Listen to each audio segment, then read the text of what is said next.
Amados irmãos, nós vamos abrir a palavra de Deus no texto de João, Evangelho de Cristo, conforme o registro de João, capítulo 1. Evangelho de Cristo, conforme o relato de João, capítulo 1.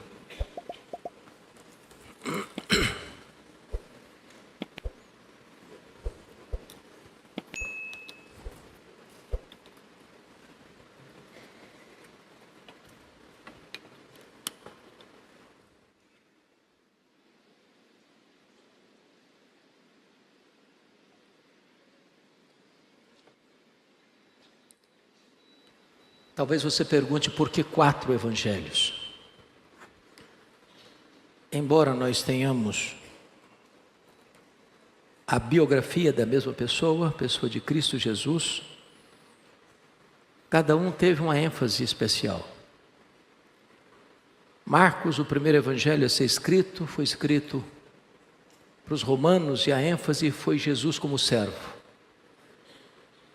Mateus foi escrito para os judeus e a ênfase foi Jesus como rei dos judeus. Lucas escreveu para os gregos e a sua grande ênfase foi Jesus como homem perfeito. Mais tarde, já no final do 1º século, João escreveu o seu evangelho. E ele escreveu para provar a tese de que Jesus é o próprio Deus, o Deus que se fez carne. Nessa perspectiva que nós vamos ler então, versos de 1 a 14 do capítulo 1. E João escreve assim: no princípio era o Verbo, e o Verbo estava com Deus, e o Verbo era Deus. Ele estava no princípio com Deus. Todas as coisas foram feitas por intermédio dele, e sem ele nada do que foi feito se fez. A vida estava nele, e a vida era a luz dos homens. Houve um homem enviado por Deus, cujo nome era João. Este veio como testemunha para que testificasse a respeito da luz, a fim de todos irem a crer por intermédio dele. Ele não era luz, mas veio para testificar da luz, a saber, a verdadeira luz que vindo ao mundo ilumina a todo homem. O Verbo estava no mundo, o mundo foi feito por intermédio dele, mas o mundo não o conheceu. Veio para o que era seu e os seus não o receberam. Mas a todos quantos o receberam, deu-lhes o poder de serem feitos filhos de Deus, a saber, aos que creem no seu nome. Os quais não nasceram do sangue, nem da vontade da carne, nem da vontade do homem, mas de Deus. E o Verbo se fez carne e habitou entre nós, cheio de graça e de verdade. E vimos a sua glória, glória como do unigênito do Pai. Amém. Quando João escreveu este evangelho no final do 1º século, o escreveu com um propósito muito definido. Naquele tempo, já estava sendo atacada com virulência a gloriosa verdade da divindade de Cristo. Isso em virtude da influência do pensamento grego, porque Roma conquistou o mundo politicamente, mas não filosoficamente. O pensamento grego ainda continuou prevalecendo. E um dos pilares do pensamento grego era o dualismo. Ou seja, os gregos acreditavam que a matéria que você vê e tange era essencialmente má e o espírito essencialmente bom. Sendo assim, os gregos não podiam acreditar que Jesus fosse Deus e homem ao mesmo tempo.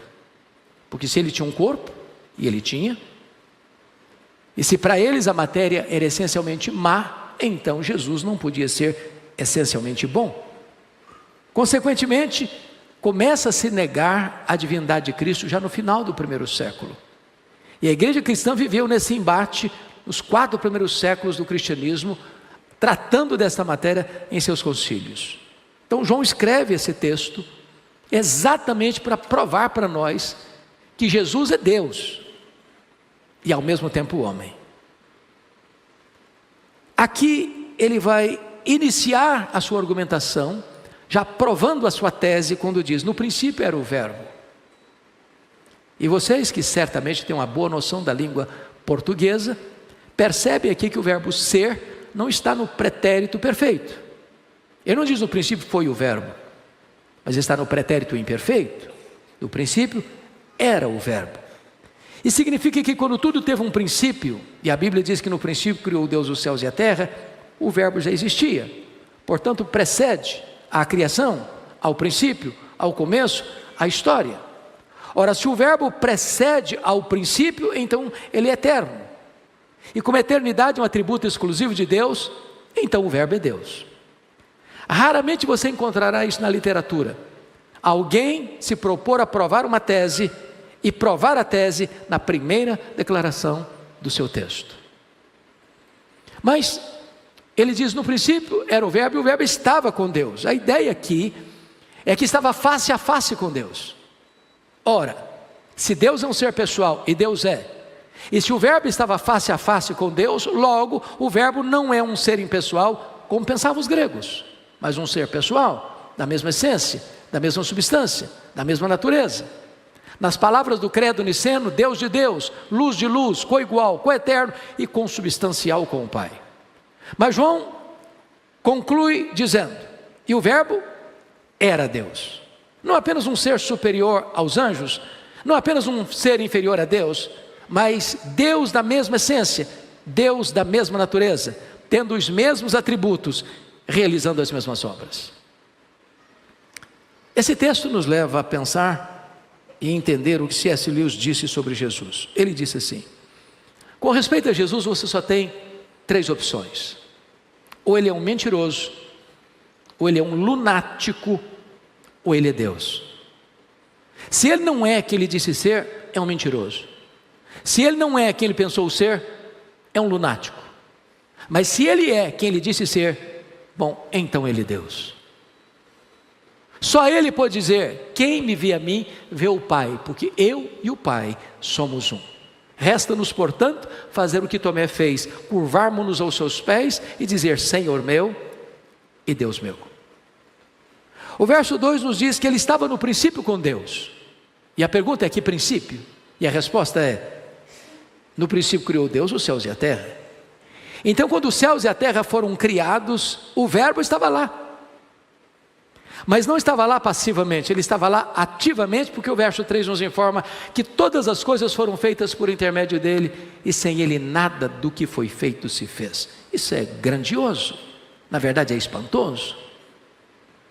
Porque esse texto, irmãos, põe o machado da verdade na raiz de algumas ideias, teorias, ainda tão populares e tão comuns nos nossos dias. Por exemplo, esse versículo reprova a tese grega de que a matéria é eterna. A matéria não é eterna, eterno só Deus o é. A matéria foi criada, e criada pelo verbo de Deus, o nosso glorioso Salvador Jesus Cristo. Segundo, esse texto reprova a teoria da geração espontânea. O mundo não veio à existência de moto próprio.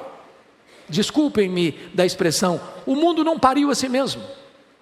O mundo não deu à luz a si mesmo. O mundo foi chamado à existência pela palavra onipotente do verbo. Terceiro, esse versículo refuta a tese da teoria do Big Bang, de que o mundo surgiu de uma mega explosão cósmica casual. Não, o caos não produz o cosmos, a desordem não produz a ordem. Talvez fosse mais fácil você e eu acreditarmos que se jogássemos 1 bilhão de letras para o espaço e elas caíssem como uma grande enciclopédia, do que acreditar que uma mega explosão casual produziu esse universo tão vasto, com leis tão precisas, com movimentos tão harmônicos. Na verdade, é preciso ter mais fé para ser um ateu do que para ser um crente. Pense comigo por um momento. Por que nós estamos no planeta Terra? Será que foi um acaso que nos deixou aqui? Ou tem um propósito?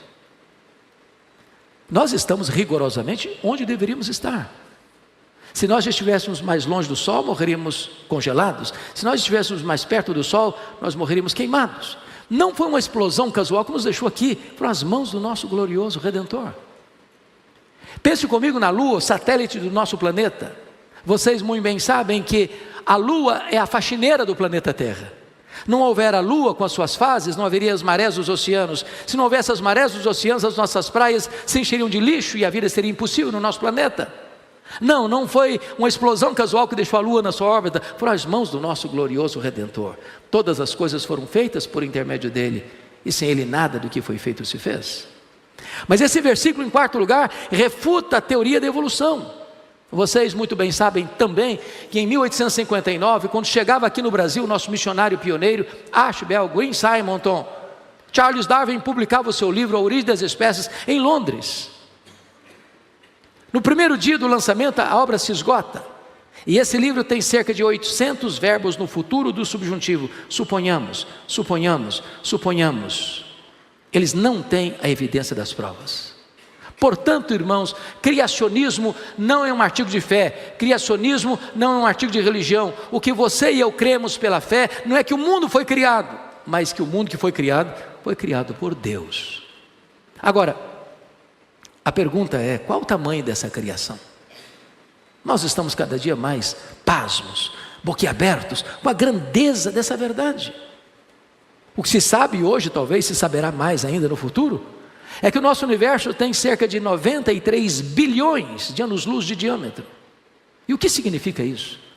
Significa que se você voar à velocidade da luz, 300 mil quilômetros por segundo, nessa velocidade, você demoraria mais de 93 bilhões de anos para ir de uma extremidade à outra do universo.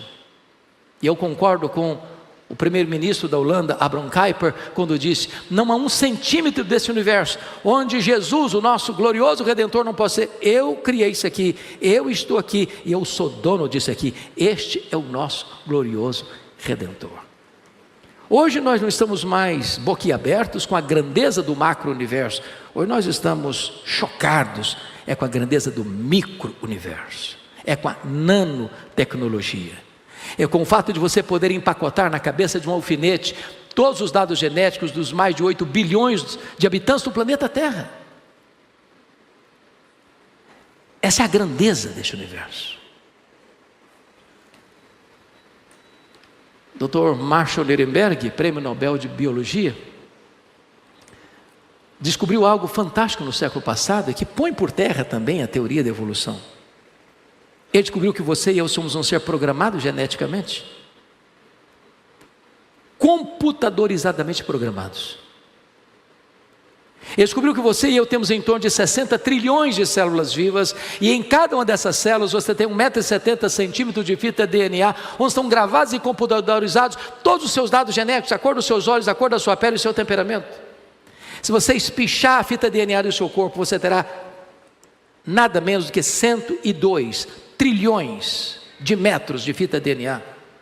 Você tem no seu corpo 102 bilhões de quilômetros de fita DNA, daria para dar diversas voltas no sistema planetário. Mais tarde o Dr. Lowe vai afirmar que códigos de vida não se originam espontaneamente, códigos de vida não se originam de uma explosão, códigos de vida não se originam de uma evolução, códigos de vida foram plantados em você pelo Deus Todo-Poderoso, Criador dos céus e da terra, e este é aquele que todas as coisas fez, sem as quais nada daquilo foi feito, se fez. Mas quando João vai para o verso 4, ele é enfático outra vez quando diz, e a vida estava nele, e a vida era a luz dos homens. Isso é espantoso de novo? Porque tudo que existe de vida, seja biológica, seja vegetal, seja animal, seja espiritual, só tem vida se procede dele. Mas alguém pergunta, bom, mas se ele é a fonte da vida, quem criou Deus? E a resposta é ninguém, ele não foi criado, ele é o Criador. Alguém pergunta, mas então quando ele passou a existir? Não, ele não passou a existir, ele é o Pai da eternidade. O simples fato de você e eu estarmos aqui nesta noite é uma prova irrefutável de que Ele existe, porque a Bíblia diz, nele movemos, nele existimos, nos movemos, e existimos e movemos, porque Ele quem nos dá a vida, a respiração e tudo mais, tudo procede dEle. Se Ele fechar a torneira do oxigênio, você e eu caímos e viramos pó. Se você está sendo sustentado com vida, é porque Ele mantém você vivo. Pois bem, João vai nos dizer ainda que Ele é a luz. E João vai nos afirmar, confira comigo por gentileza no versículo 5, que a luz resplandece nas trevas, e as trevas não prevaleceram contra ela. Agora note você nem eu jamais vimos e jamais veremos em qualquer lugar ou em qualquer tempo a luz ter medo das trevas. Por mais trevosa que seja a treva, quando a luz chega, a treva tem que ir embora. Sabe o que significa isso? É que não tem páreo para Jesus. Ninguém ameaça Jesus. Ninguém intimida Jesus. Ninguém derrota Jesus. Jesus é luz. Ele é a luz. E onde Ele chega, chega a verdade. Aonde Ele chega, chega a cura. Aonde Ele chega, chega a libertação. Aonde Ele chega, chega a salvação. As trevas não podem prevalecer contra Ele. Louvado seja Deus. Pois bem, queridos, a partir do verso 5, João vai nos levar agora a uma aplicação do que ele está dizendo. Se Ele é Deus, e Ele é. E Ele é Deus porque tem os mesmos atributos de Deus e realiza as mesmas obras de Deus. Isso tem implicações. O que eu vou fazer com essa mensagem? Qual vai ser a minha resposta a esta mensagem? E João elenca aqui 3 decisões com relação a Jesus. Qual é a sua nesta manhã? A primeira decisão, confira aí, está nos versos 5 a 9, é a decisão de João Batista, o precursor. Houve um homem enviado por Deus cujo nome era João. Este veio para testificar a respeito da luz, a fim de todos irem a crer por intermédio dele. Ele não era a luz, mas veio para testificar da luz, a saber, a verdadeira luz que vindo ao mundo ilumina todo homem. Entendamos isto. A Bíblia diz que entre Malaquias e João Batista há um lapso de tempo de 400 anos. Chamamos isso de silêncio profético, período interbíblico. Tinha templo, tinha música, tinha festa, tinha sacrifício, mas não tinha a palavra de Deus. Depois de 400 anos sem ouvir a palavra de Deus, diz a Bíblia que veio a palavra do Senhor a João, filho de Zacarias, no deserto. E ele percorreu toda a circunvizinhança do Jordão, pregando batismo de arrependimento para a remissão de pecados. E diz a Escritura que toda a circunvizinhança do Jordão, toda a província da Judéia, toda a cidade de Jerusalém foi para o deserto ouvir João Batista. E diante daquele fenômeno que atrai multidões a um lugar tão inóspito, as multidões chegam a uma conclusão: esse João Batista não é o precursor coisa nenhuma, esse João Batista é o próprio Messias. Quem pensou assim? Toda a multidão, sem exceção.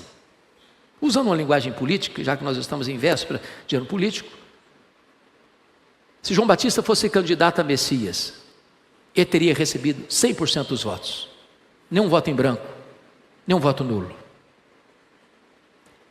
E essa convicção das multidões são traduzidas numa pergunta que beija os ouvidos de João Batista com aquela voz sedosa e sibilante da serpente, e a pergunta foi esta: porventura, tu não és o próprio Cristo? Olha a tentação aí, olha o perigo aí, olha a tentativa de colocar um homem no pedestal aí. Se João tivesse engolido aquela isca venenosa, ele poderia pensar: bom, quer dizer, pensando melhor, eu acho que eu sou um fenômeno. Nunca ninguém juntou tanta gente num deserto. Se eu me declaro Messias aqui, o povo já tem do meu lado. Mas ele não engoliu a isca venenosa, ele foi categórico: eu não sou o verbo, eu sou apenas uma voz que clama no deserto. Eu não sou a luz, eu aponto para Jesus e digo: este é a verdadeira luz que vindo ao mundo ilumina todo homem. Eu não sou o cordeiro, eu aponto para Jesus e digo: este é o cordeiro de Deus que tira o pecado do mundo. Eu não sou o noivo, eu sou apenas um amigo do noivo. Eu batizo com água, mas aquele que vem depois de mim é mais poderoso que eu, e ele vos batizará com o Espírito Santo e com fogo. Na verdade, eu não sou nem digno de me curvar, desatar as correias das suas sandálias. Eu tenho um lema de vida: convém que ele cresça e que eu diminua. A primeira decisão em relação a Jesus foi dar a ele toda a honra, toda a glória e todo o louvor. Não a nós, Senhor, não a nós, mas ao teu nome da glória, porque dele e por meio dele e para ele são todas as coisas. A segunda decisão, confiram comigo, está nos versos 10 e 11. O verbo estava no mundo, o mundo foi feito por intermédio dele, mas o mundo não o conheceu. Veio para o que era seu e os seus não o receberam. Em quem são os seus que não o receberam? O seu próprio povo, o povo de Israel. E não o receberam por quê? Por falta de luz? Não, por falta de olhos. Por falta de evidências? Não, por falta de fé. Isso porque todo o Antigo Testamento aponta para Jesus. Ele é o centro das Escrituras. Ele é a semente da mulher, ele é o descendente de Abraão, ele é o cordeiro da Páscoa, ele é a coluna de nuvem, ele é a coluna de fogo, ele é o maná que caiu do céu, ele é a água que brotou da rocha, ele é representado pelo tabernáculo, pela arca da aliança, pelo templo, pelas festas, pelo sábado, tudo era a sombra dele, ele é a realidade. Na plenitude dos tempos ele veio, nascido de mulher, nascido sob a lei, e ele andou por toda parte fazendo bem, libertando os oprimidos do diabo. Os cegos viram, os surdos ouviram, os mudos falaram, os coxos andaram, os mortos ressuscitaram, mas os seus não o receberam. Há um grande risco de que, a despeito do seu conhecimento e da sua correta informação sobre quem é Jesus, ainda assim rejeitar Jesus. E a Bíblia pergunta: como escaparemos nós se negligenciarmos tão grande salvação? Mas aí vem a terceira decisão. Confiram comigo, por gentileza, os versos 12 e 13. Mas a todos quantos o receberam, deu-lhes o poder de serem feitos filhos de Deus, a saber, aos que creem no seu nome, os quais não nasceram do sangue, nem da vontade da carne, nem da vontade do homem, mas de Deus. Notem aqui a conjunção adversativa, mais. Em virtude da rejeição de Israel, está escrito: mas a todos quantos o receberam. E a pergunta é: todos quantos? Todos quem? E a resposta é: todos judeus, todos gentios, todos homens, todos mulheres, todos ricos, todos pobres, todos doutores, todos analfabetos, todos religiosos, todos não religiosos, todos daqui, todos dali, todos da além. Não importa de onde você vem, não importa para onde você vai, se você receber a Jesus, você recebe o poder de ser feito filho de Deus. É óbvio, portanto, que nem todos são filhos de Deus. Ser filho de Deus é uma coisa natural. Ser filho de Deus é a coisa mais revolucionária que pode acontecer na sua vida. É ter um novo coração, uma nova mente, uma nova vida, uma nova família, uma nova pátria, uma nova herança. É ser nova criatura. Mas João cuidadosamente nos esclarece o que não é ser filho de Deus no versículo 13. Os quais não nasceram do sangue. O que significa isso? Significa que ser filho de Deus não é um fato natural ou hereditário. Há um adágio popular conhecido aqui: filho de peixe, peixinho é. Mas não é verdade que filho de crente, crentinho é. Para ser filho de Deus, tem que nascer de novo, tem que nascer de cima, tem que nascer da água e do Espírito, tem que ser nova criatura. Às vezes, pelas minhas andanças por aí, eu gosto muito de fazer perguntas. Aí eu pergunto às vezes assim: e aí, meu irmão, você tem certeza da sua salvação? Você é filho de Deus? Já escutei: mas é óbvio, o meu pai é o pastor da igreja. Que segurança incrível, hein? Agora há pouco o presbítero disse que ser esposa de pastor não é coisa fácil. Arival e eu discordamos, né, Arival? Acho que é facílimo, né? Desculpa, viu, Tarso? Eu não sou filho de pastor, não deve ser coisa boa ser filho de pastor, eu não sou. Mas isso não dá a ninguém o direito de ser filho de Deus. Outros às vezes são mais teológicos na resposta. E aí, meu irmão, você é filho de Deus? Mas é claro, eu sou calvinista desde o berço. Sou arminiano convicto. Bom, você pode ser calvinista ou arminiano, mas isso também não lhe dá garantia de ser filho de Deus. Para ser filho de Deus, tem que nascer de novo. Os quais não nasceram do sangue, nem da vontade da carne. O que significa isso, nem da vontade da carne? Nenhum de nós tem autoridade e competência para nos autoproclamarmos filhos de Deus. A salvação não está na sua mão, nem na minha mão, nem na mão da igreja. A salvação está na mão de Deus. Só Ele tem competência para dar a você o direito de ser feito seu filho. E a condição que Ele requer é: todos quantos receberam a Jesus, deu-lhes o poder de serem feitos filhos de Deus.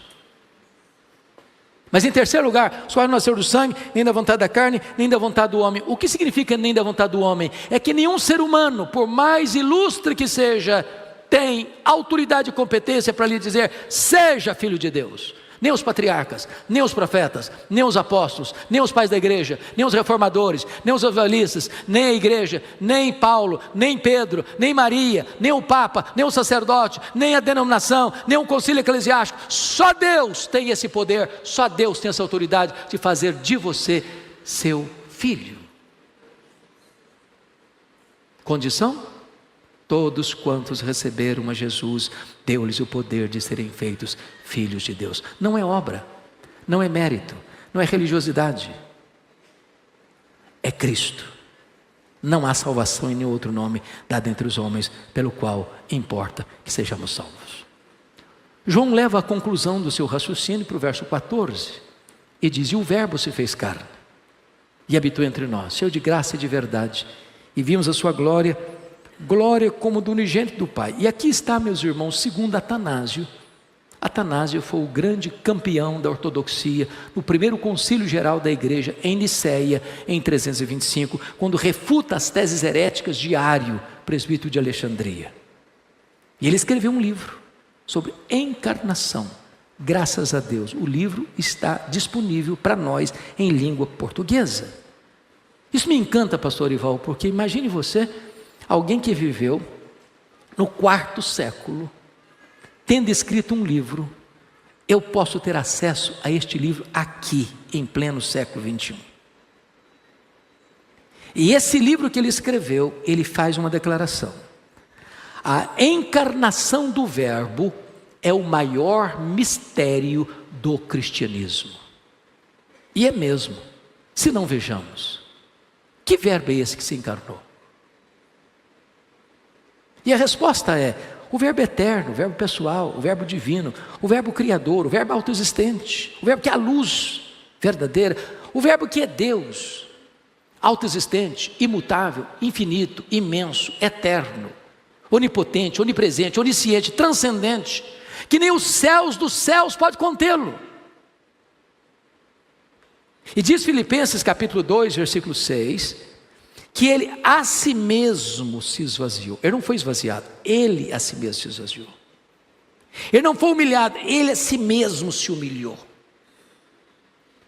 Mas ele foi se esvaziando, se esvaziando, se esvaziando, se esvaziando, a ponto de tornar-se um zigoto, um embrião, um feto, um bebê, que nasceu de uma virgem, foi enfaixado em panos e colocado num coxo de animal comer uma manjedoura.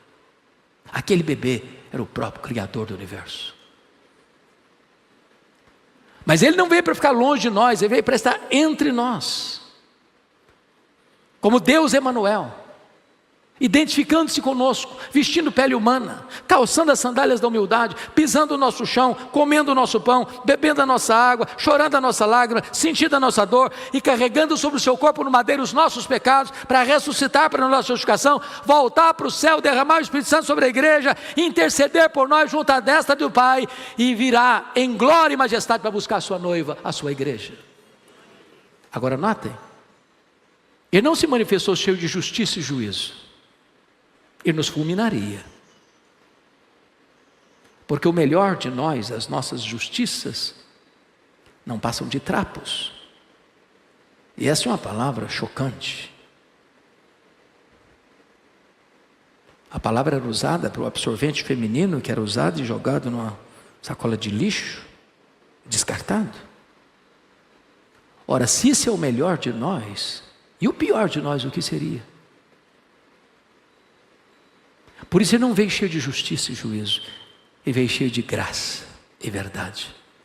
Nos apanhou sujos, contaminados, depravados, condenados, mortos em nossos delitos e pecados, e ele nos deu vida, e ele nos limpou, e ele nos lavou, e ele nos restaurou, e ele nos fez assentar com ele nas regiões celestes, acima de todo principado e potestade. Ele nos fez membros da família de Deus. E diz João, que nele nós vimos a sua glória, glória como do unigênito do Pai. Quando Deus mandava um profeta lá no Velho Testamento, via de regra, ele dava uma ênfase num atributo de Deus. Amós ênfase de sua justiça, Osés ênfase de sua misericórdia, Isaías enfatizou a santidade.